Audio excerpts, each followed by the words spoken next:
ಅನೇಕ ಜನರ ಕನಸು ಏನು, ಆರಾಧ್ಯ ದೈವ ಬಾಬಾ ಬರ್ಪಾನಿ ಅಂತ ಖ್ಯಾತರಾಗಿರುವ ಅಮರನಾಥ್ ಯಾತ್ರೆಯನ್ನು ಮಾಡಬೇಕು, ಒಂದು ಬಾರಿ ಜೀವನಮಾನದಲ್ಲಿ ಅಮರನಾಥ್ ಯಾತ್ರೆ ಮಾಡಬೇಕು ಅಂತ. ಹಿಂದೆ ಅನೇಕ ಜನ ಕಷ್ಟಪಟ್ಟು ಅಮರನಾಥ ಯಾತ್ರೆಗೆಲ್ಲ ಹೋಗ್ತಾ ಇದ್ರು. ಕುದುರೆ, ಕಾಲ್ನಡಿಗೆ, ಯಾವುದೇ ಫೆಸಿಲಿಟಿ ಇರಲಿಲ್ಲ. ಇತ್ತೀಚೆಗೆ 2000 ಇಸ್ವಿ ನಂತರ ನಮಗೆಲ್ಲ ಫೆಸಿಲಿಟಿ ಸಿಕ್ಕಿದೆ. ಅದಕ್ಕಿಂತ ಮೊದಲು ಎಲ್ಲರೂ ಕೂಡ ಕಾಲ್ನಡಿಗೆಯಲ್ಲೆಲ್ಲ ಹೋಗ್ತಾ ಇದ್ರು. ಇವತ್ತು ಫೆಸಿಲಿಟಿ ಸಿಕ್ಕಿದೆ, ಅಮರನಾಥ್ ಯಾತ್ರೆಯನ್ನು ಮಾಡ್ತಾರೆ. ಅಮರನಾಥ ಯಾತ್ರೆಗೆ ಹೋಗ್ತಾರೆ, ಕಾಶಿ ವಿಶ್ವನಾಥನ ದರ್ಶನಕ್ಕೆ ಹೋಗ್ತಾ ಇರೋದನ್ನು ನೋಡ್ತಾ ಇದ್ದೀವಿ. ಆದರೆ ಈ ಬಾರಿ ಅಮರನಾಥ ಯಾತ್ರೆಯಲ್ಲಿ ಮಹತ್ವದ ಬೆಳವಣಿಗೆ ಆಗಿದೆ. ಅದು ಏನು ಅಂತ ಹೇಳಿದರೆ, ಶಿವಲಿಂಗ ನೀವು ನೋಡ್ತಾ ಇದ್ದೀರಲ್ಲ ದೃಶ್ಯದಲ್ಲಿ, ಅದು ಕರಗಿರೋದು.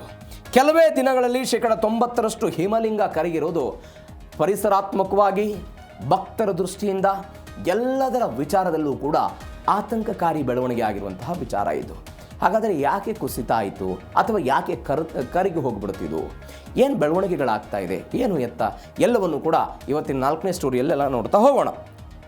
5 ದಿನಕ್ಕೆ ಅಮರನಾಥ ಶಿವಲಿಂಗ ಕರಗಿ ಹೋಗ್ಬಿಡ್ತು. 5 ದಿನಕ್ಕೆ, 3ನೇ ತಾರೀಕಿಗೆ ಶುರುವಾಯಿತು, 5 ದಿನಕ್ಕೆ 90% ಕಡಿಮೆ ಆಯಿತು. 90% ಪವಿತ್ರ ಹಿಮಲಿಂಗ ಎಲ್ಲ ಕರಗಿತ್ತು. ಸಾಮಾಜಿಕ ಜಾಲತಾಣದಲ್ಲಿ ಇದರ ಫೋಟೋ ಎಲ್ಲ ಸಿಕ್ಕಾಪಟ್ಟೆ ವೈರಲ್ ಆಗ್ತಾ ಇದೆ. 50 ದಿನಗಳ ಯಾತ್ರೆ ಪೂರ್ಣಗೊಳ್ಳುವ ಮೊದಲೇ ಭಕ್ತರಲ್ಲಿ ನಿರಾಸೆ ಉಂಟಾಗಿರುವುದು. ಹಾಗಾದರೆ ಸ್ವಲ್ಪ ನಾವು ಹೋಗೋಣ, ಹೆಂಗಾಗತ್ತಿದು. ಈ ಅಮರನಾಥ ಗುಹೆಯಲ್ಲಿ ಈ ಹಿಮಲಿಂಗ ಹೆಂಗಾಗುತ್ತೆ ನೀವು ನೋಡಿ. ಸಮುದ್ರ ಮಟ್ಟದಿಂದ ಅಮರನಾಥ ಗುಹೆ 12,756 ಅಡಿ ಎತ್ತರದಲ್ಲಿದೆ. ಸಮುದ್ರ ಮಟ್ಟದಿಂದ ಭಾರಿ ದೊಡ್ಡ ಪ್ರಮಾಣದ ಎತ್ತರದಲ್ಲಿರೋದು. ಚಳಿಗಾಲದಲ್ಲಿ ಏನಾಗುತ್ತೆ, ಈ ಗುಹೆ ಮೇಲೆ ಈ ಪರ್ವತಗಳೇನಿರುತ್ತಲ್ಲ, ಆ ಪರ್ವತಗಳು ಭಾರಿ ಪ್ರಮಾಣದ ಹಿಮಪಾತವನ್ನು ಸೃಷ್ಟಿ ಮಾಡ್ತವೆ. ಹಿಮಪಾತ ಆಗ್ತಾ ಇರುತ್ತೆ. ಆ ಹಿಮಪಾತ ಏನಾಗುತ್ತೆ, ಮಾರ್ಚ್ ಮತ್ತು ಏಪ್ರಿಲ್, ವಸಂತ ಕಾಲ ಅಂತ ನಾವೇನು ಕರಿತೀವಿ, ಯುಗಾದಿಯ ಆ ಆಸುಪಾಸಿನಲ್ಲಿ ಪರ್ವತದ ಮೇಲಿರುವಂಥ ಹಿಮ ನಿಧಾನವಾಗಿ ಕರಗೋದಕ್ಕೆ ಶುರುವಾಗುತ್ತೆ. ಹೀಗೆ ಕರಗಿ ಒಂದು ಬೆಳವಣಿಗೆ ಆಗುತ್ತೆ. ಏನು ಅಂತ ಹೇಳಿದ್ರೆ, ಕರಗಿದ ಈ ಎಲ್ಲ ನೀರು ಕೂಡ ಪರ್ವತದ ಬಂಡೆಗಳ ಮುಖಾಂತರ ಆ ಬಿರುಕುಗಳೇನಿರುತ್ತಲ್ಲ, ಆ ಬಿರುಕುಗಳಿಗೆ ಇಳಿದು ಗುಹೆಯ ಮೇಲ್ಛಾವಣಿಯಿಂದ ನಿಧಾನವಾಗಿ ಹನಿಯಾಗಿ ಕೆಳಗೆ ಬೀಳೋದಕ್ಕೆ ಶುರುವಾಗುತ್ತೆ. ಹನಿಯಾಗಿ ಕೆಳಗೆ ಬೀಳೋದಕ್ಕೆ ಶುರುವಾಯಿತು. ಅದನ್ನು ನಾವು ವಿಜ್ಞಾನ ಪ್ರಕ್ರಿಯೆಯಲ್ಲಿ ಏನಂತ ಕರಿತೀವಿ, ಸ್ಟಾಲಾಗ್ಮೈಟ್ ರಚನೆ ಅಂತ ಕರಿತೀವಿ. ಸ್ಟಾಲಾಗ್ಮೈಟ್ ರಚನೆ ಅಂತ ಕರಿತೀವಿ. ಅದಾದ ನಂತರ ಈ ನೀರಿನ ಹನಿ ಏನು ಬೀಳ್ತಾ ಹೋಗುತ್ತೆ, ಅದು ನೀರಿನ ಹನಿ ನೆಲಕ್ಕೆ ತಲುಪಿದ ತಕ್ಷಣ ಅಲ್ಲಿ ಚಳಿಗೆ ಫ್ರೀಜ್ ಆಗುತ್ತೆ. ಬಿದ್ದಿರುವಂಥ ನೀರು ಹೆಪ್ಪುಗಟ್ಟಿ ಹೋಗ್ತಾ ಇರುತ್ತೆ. ಆ ಹೆಪ್ಪುಗಟ್ಟಿ ಒಂದೊಂದರ ಮೇಲೆ ಒಂದೊಂದು ಬೀಳ್ತಾ ಹೋಗುತ್ತೆ. ಅದರ ಪ್ರತಿರೂಪವೇ ಈ ಹಿಮ ಶಿವಲಿಂಗ. ಇದನ್ನು ನಾವು ಭಕ್ತಿಯಿಂದ ನೋಡ್ತೀವಿ, ಧಾರ್ಮಿಕ ವಿಧಿವಿಧಾನದಿಂದ ಇದನ್ನು ನೋಡೋ ಪ್ರಯತ್ನವನ್ನು ಮಾಡ್ತೀವಿ. ಇದನ್ನು ಕಣ್ತುಂಬಿಕೊಳ್ಳಬೇಕು ಅಂತ ಜನ ಅಮರನಾಥ ಯಾತ್ರೆಯನ್ನು ಮಾಡ್ತಾರೆ.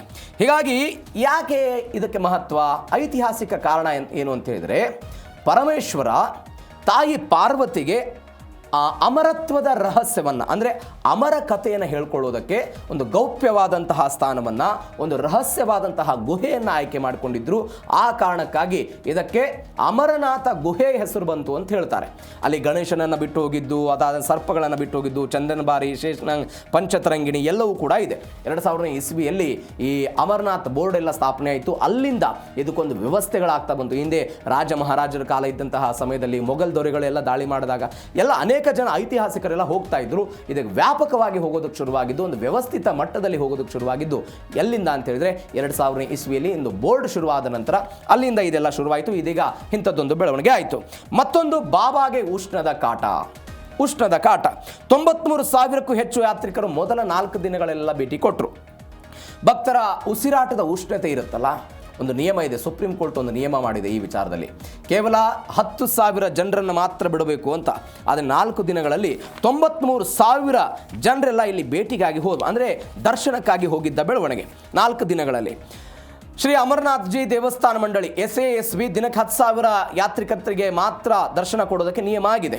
ಆದರೆ 94,000 ಜನ ಹೋದರು. ದೇಹದ ಉಷ್ಣಾಂಶ, ಸಾವಿರಾರು ಭಕ್ತರೆಲ್ಲ ಏಕಕಾಲದಲ್ಲಿ ಗುಹೆಯ ಕಿರಿದಾದ ಜಾಗದಲ್ಲಿ ಸಾಲಾಗಿ ನಿಂತರು. ಅವರ ದೇಹದಿಂದ ಹೊರಬರ್ತಾ ಇರುವಂಥ ಉಷ್ಣತೆ, ಉಸಿರಾಟದ ಪ್ರಕ್ರಿಯೆ ಎಲ್ಲದರ ಭಾಗವಾಗಿ ಅದು ನೈಸರ್ಗಿಕ ತಂಪನ್ನು ಕಡಿಮೆ ಮಾಡಿತು. ಹೀಗಾಗಿ ಇದು ಹಿಮಲಿಂಗ ಕರಗಿದೆ ಅಂತ. ಮತ್ತೊಂದು, ವಿಜ್ಞಾನಿಗಳ ಪ್ರಕಾರ ಹೇಳ್ತಾ ಇರೋದು, ಗುಹೆಯ ಒಳಗಿನ ತಾಪಮಾನ -ಡಿಗ್ರಿಯಿಂದ ದಿಢೀರನೆ +ಡಿಗ್ರಿಗೆಲ್ಲ ಹೋಯಿತು. ಇದಕ್ಕೆ ಕಾರಣ ಜನಸಂಖ್ಯೆಯ ಕಾರಣ ಆಯಿತು ಅಂತ ಹೇಳ್ತಾ ಇದ್ದಾರೆ. ಹಿಂದೆ ಏನಾಗ್ತಾ ಇತ್ತು, ಅಮರನಾಥ ಯಾತ್ರೆಯನ್ನು ಕೈಗೊಳ್ಳಬೇಕು ಅಂತ ಹೇಳಿ ಒಂದು ಸಾಹಸ ಯಾತ್ರೆ ಆಗಿತ್ತದು. ಜೀವಮಾನದ ಸಾಧನೆ ಅಂತೆಲ್ಲ ಕರೀತಾ ಇದ್ರು. ನಾನು ಅವಾಗಲೇ ಹೇಳಿದೆ, ಕಾಲ್ನಡಿಗೆಯಲ್ಲಿ ಹೋಗ್ತಾ ಇದ್ರು, ಕುದುರೆಗಳ ಮುಖಾಂತರ ಹೋಗ್ತಾ ಇದ್ರು, ಅನೇಕ ಜನ ಭಕ್ತಿಯಿಂದ ಹೋಗ್ತಾ ಇದ್ರು. ಆದರೆ ಇವತ್ತು ವ್ಯವಸ್ಥೆಗಳು ಬೇರೆ ಆಗಿದೆ. ಬಸ್ಗಳು ಹೋಗುತ್ತೆ, ಅಲ್ಲಿ ಜಮ್ಮು ಕಾಶ್ಮೀರದ ಒಂದು ಪ್ರಾಂತ್ಯಕ್ಕೆ ಹೋಗಬೇಕು, ಅಲ್ಲಿಂದ ಅಲ್ಲಿ ಕರ್ಕೊಂಡು ಹೋಗ್ತಾರೆ, ಹೆಲಿಕಾಪ್ಟರ್ಗಳು ಹೋಗುತ್ತೆ, ಅವ್ರಿಗೆ ಬೇಕಾದಂಥ ವ್ಯವಸ್ಥೆಗಳನ್ನೆಲ್ಲ ಮಾಡಲಾಗುತ್ತೆ. ಇದೀಗ 10,000 ಜನರಿಗೆ ಅವಕಾಶವನ್ನು ಕೊಡಲಾಗ್ತಾ ಇದೆ. ಈಗ ಮೊದಲ ದಿನಗಳಲ್ಲಿ 22,000ಕ್ಕೂ ಹೆಚ್ಚು ಭಕ್ತರೆಲ್ಲ ಕೊಟ್ಟರು. ಅದಾದ ನಂತರ ಹೆಲಿಕಾಪ್ಟರ್ಗಳೆಲ್ಲ ಹೋಗ್ತಾ ಇದೆ, ಬ್ಲ್ಯಾಕ್ ಕಾರ್ಬನ್ ಬರ್ತಾ ಇದೆ. ಈ ಬ್ಲ್ಯಾಕ್ ಕಾರ್ಬನ್ನಿಂದಲೂ ಕೂಡ ಹಿಮವನ್ನು ಕ್ಷಣ ಮಾತ್ರದಲ್ಲಿ ಕುಸಿಯುವ ಹಂತಕ್ಕೆ ಇದೆಲ್ಲ ಹೋಗ್ತಾ ಇರುವ ಕಾರಣಕ್ಕಾಗಿ ಇದೆಲ್ಲ ಕುಸಿತಾ ಇದೆ ಅಂತ ಈಗ ಬರ್ತಾ ಇರುವಂತಹ ಅಂದರೆ ವಿಚಾರಗಳು. ಯಾಕೆ ಇದೆಲ್ಲ ಕುಸಿತ ಆಗ್ತಾ ಇದೆ, ಏನು ಎತ್ತ ಅಂತ. ಮತ್ತೊಂದು ಬೆಳವಣಿಗೆ ಏನು ಅಂತ ಹೇಳಿದರೆ, ಹಿಮಾಲಯದ ಮೇಲೆ ಗ್ಲೋಬಲ್ ವಾರ್ಮಿಂಗ್ ಎಫೆಕ್ಟ್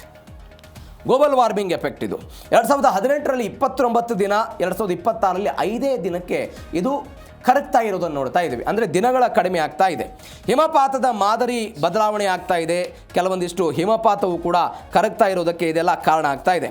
ನೋಡಿ, ಅದು ವರ್ಷದಿಂದ ವರ್ಷಕ್ಕೆ ಹಿಂದೆ ಏನಾಗ್ತಾ ಇತ್ತು ಬೆಳವಣಿಗೆ, 2018ಕ್ಕೂ ಮುನ್ನ ಶ್ರಾವಣದ ತನಕ ಹಿಮಲಿಂಗ ಇರ್ತಿತ್ತಂತೆ. ಅಂದರೆ ರಕ್ಷಾಬಂಧನ ತನಕ ಇರ್ತಿತ್ತು, 50-60 ದಿನಗಳ. 2018ರ ಯಾತ್ರೆಯ ಸಮಯದಲ್ಲಿ 29 ದಿನಕ್ಕಾಯಿತು. 2022ರ ಯಾತ್ರೆಯಲ್ಲಿ 28 ದಿನಕ್ಕೆ ಇದು ಕುಸಿತು. 2024ರಲ್ಲಿ ಒಂದು ವಾರದೊಳಗೆ ಹಿಮಲಿಂಗ ಎಲ್ಲ ಕರಿಗೆ ಹೋಗ್ಬಿಡ್ತು. ಭಕ್ತರಲ್ಲಿ ನಿರಾಸೆ ಆಯಿತು. 2026ರಲ್ಲಿ ಇದೀಗ ಜುಲೈ 3ಕ್ಕೆ ಶುರುವಾಯಿತು. ಕೇವಲ 5 ದಿನಗಳಲ್ಲಿ 90%ರಷ್ಟಕ್ಕೂ ಹೆಚ್ಚು ಹಿಮ ಕರಿಗೆ ಹೋಗಿರೋದು ಇತಿಹಾಸದಲ್ಲಿ ಅತ್ಯಂತ ಕಡಿಮೆ ಅವಧಿಯ ದಾಖಲೆ ಆಗಿದೆ ಅಂತ ಸದ್ಯಕ್ಕೆ ಹೇಳ್ತಾ ಇದ್ದಾರೆ. ಅಂದರೆ ಇದಕ್ಕೆ ಕಾರಣ ವೇಗದ ತಾಪಮಾನ ಏರಿಕೆ ಆಗ್ತಾ ಇರೋದು, ವೇಗದ ಕರಗುವಿಕೆ ಆಗ್ತಾ ಇರೋದು, ಹಿಮ ಎಲ್ಲ ಕಣ್ಮರೆ ಆಗ್ತಾ ಇರೋದು ಕೂಡ ಕಾರಣ ಅಂತ ಹೇಳಲಾಗ್ತಾ ಇದೆ. ಮತ್ತೊಂದು ಬೆಳವಣಿಗೆ ಏನು ಅಂತ ಹೇಳಿದರೆ, ಇದು ಅಭಿವೃದ್ಧಿಯೋ ಅಥವಾ ವಿನಾಶದ ಹಾದಿಯೋ. ನಾನು ಆವಾಗಲೇ ಹೇಳಿದೆ, ಕಠಿಣ ತಪಸ್ಸಾಗಿತ್ತದು. ಇವತ್ತು ತಾಂತ್ರಿಕವಾಗೆಲ್ಲ ನಾವು ಬೆಳವಣಿಗೆ ಆಗಿದ್ದೀವಿ, ಮೂಲ ಸೌಕರ್ಯಗಳು ಸಿಗ್ತಾ ಇದೆ.